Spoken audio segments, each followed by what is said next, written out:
Hello, it's Joshua Zeller, your cultural Catholic, coming at you this Wednesday with some pretty crazy news for International Wednesday. So let's just, first of all, what I'm going to talk about today, then we'll jump right in. So today we're going to talk about North Korea's fun little gift to the world on the 4th of July and Qatar. So let's jump right in. So, starting out with North Korea, The Guardian reported yesterday that North Korea claims to have conducted its first test of an intercontinental ballistic missile, or ICBM, a development that, if confirmed, could move the regime closer to being able to strike the U.S. mainland and dramatically strengthen its hand in negotiations with Washington. South Korean and Japanese officials said they were studying the data to confirm whether or not it was an ICBM, but analysts said it appeared that the missile had the range to strike Alaska, but not parts of the continental U.S. That is a little concerning, given that North Korea doesn't really have a lot, hasn't been known for its technological prowess, and has been fairly mocked by the international community for its failures with missile tests. But this test, which I'll tell you later, seems to have been confirmed to have been an ICBM. Um, uh, with this test, it's becoming clear that North Korea is a lot more technologically capable than we anticipated, and this could blow up a lot more than we would like. To quote further, um, South Korea's Joint Chiefs of Staff immediately briefed Moon. Moon Jae-in is the new president of South Korea with the uh, resignation of the previous president. Since taking office on May 10th, Moon has tried to push cautious engagement with Pyongyang, but the regime has continued its missile tests, insisting it has the right to develop a nuclear deterrent to counter what it calls growing military provocations by the U.S. This is something that may have been pushing them since Donald Trump came into office. He's kind of been saying that North Korea isn't gonna get an ICBM or a nuclear missile or a nuke. They have nuclear bombs. It's just they don't have the capability to send them farther than South Korea, which is already disconcerting. Um,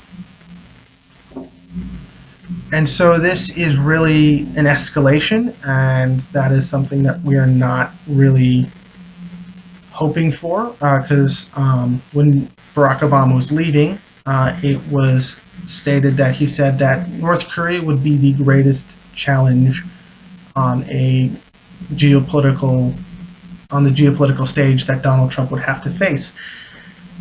And I'm not sure that he's the right guy to face this. A later news report from The Guardian stated that Nikki Haley, the U.S. ambassador to the UN, told the meeting that the missile launch was a clear and sharp military escalation, and warned that North Korea's actions were quickly closing off the possibility of a diplomatic solution.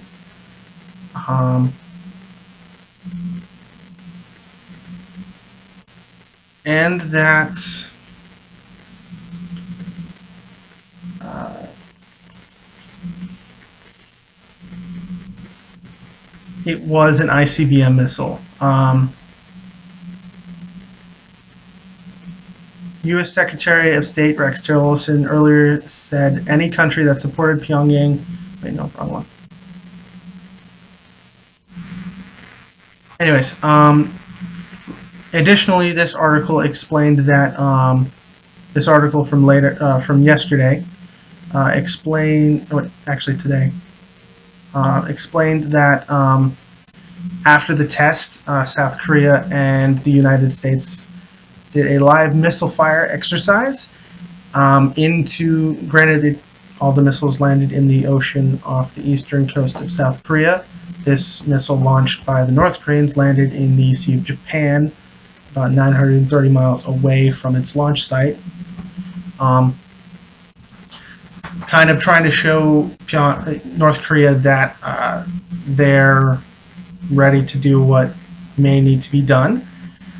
And that is not something that is really really positive to think about, because we're still technically at war with North Korea, and this could be the kick that it needs to go from a very, very cold, to some extent, war to a very hot war very fast. And Reuters on this morning explained that U.S. Ambassador to the United Nations Nikki Haley told a meeting that at the United Nations that one of our capabilities lies with our considerable military forces. We will use them if must, but we prefer to not have to go in that direction. And stating that we're willing to use military force, while I understand that, is not very ideal, because I'm not saying that this would happen, but it is possible that China could become involved, and China is very close with Russia, and so Russia could become involved, and this could quickly escalate from a regional to a global war. Again, I don't want to go all World War I on you guys, but that is a fairly reasonable possibility, and that is something that we should all be very concerned about.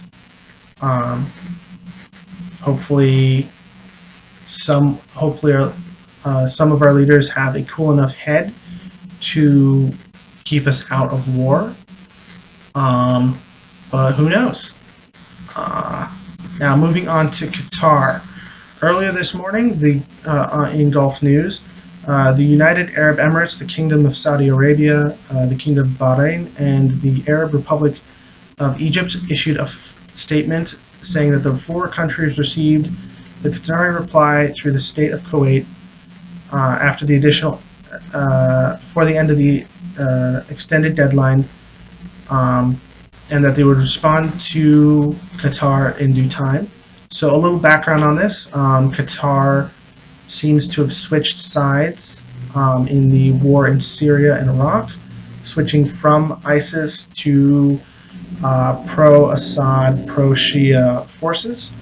And a lot of Arab states, particularly those who are under the sway of Saudi Arabia, which is a Wahhabist Salafist fundamentalist state, which is similar to Daesh or ISIS. I will call them Daesh because they hate that name, and I like sticking it to them. Anyways, now this may have been for many different reasons. I don't particularly know all the particulars on it, but Qatar seems to have switched sides, and that pissed off Saudi Arabia, and it got 3 other Arab Sunni nations to join them.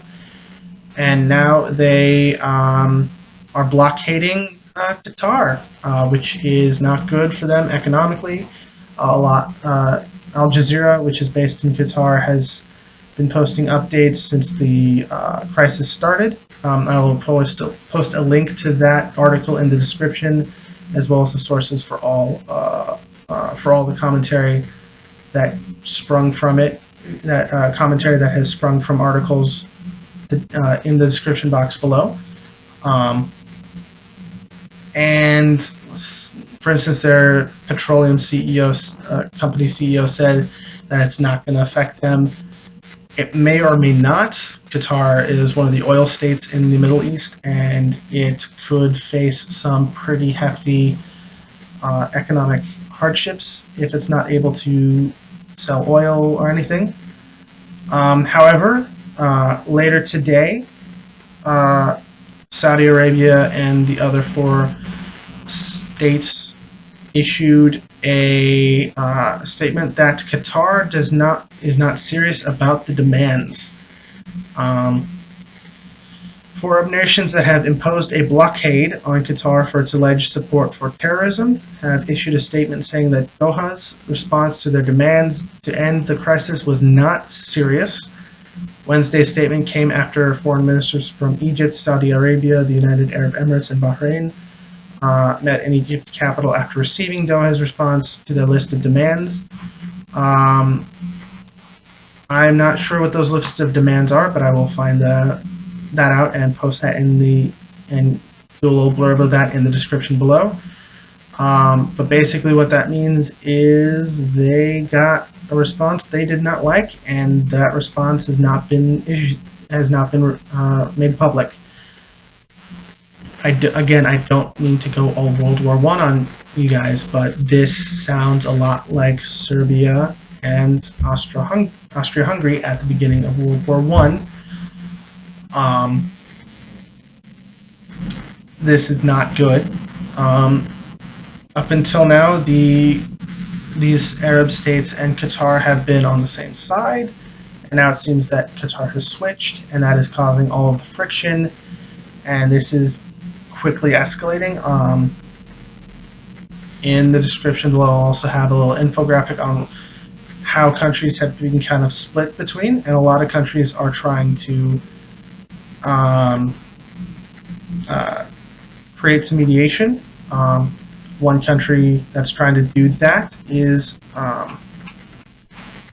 Turkey, and Turkey is being directly affected by this because one of the demands was that a Turkish base in Qatar had to be closed, and the Arab states already don't like Turkey because they are against Daesh, and secretly these countries probably are for Daesh, because it'll give them a ally closer to the Mediterranean and closer to Israel, and then they'll be able to surround Israel. I don't mean to get all conspiracy theory, but there are some issues here that are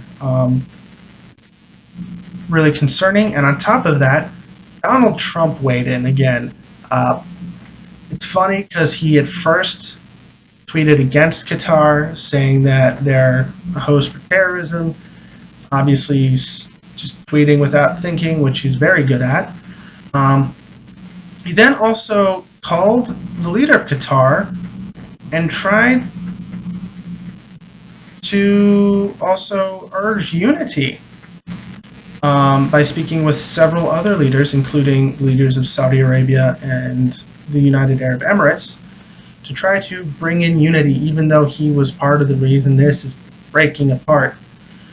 So this is a developing story, and we'll see how this goes. Hopefully it doesn't get bloody, which it could very assuredly very fast. Until next week, hopefully nothing crazy happens between now and then, but it probably will. This is Joshua, your cultural Catholic, signing off.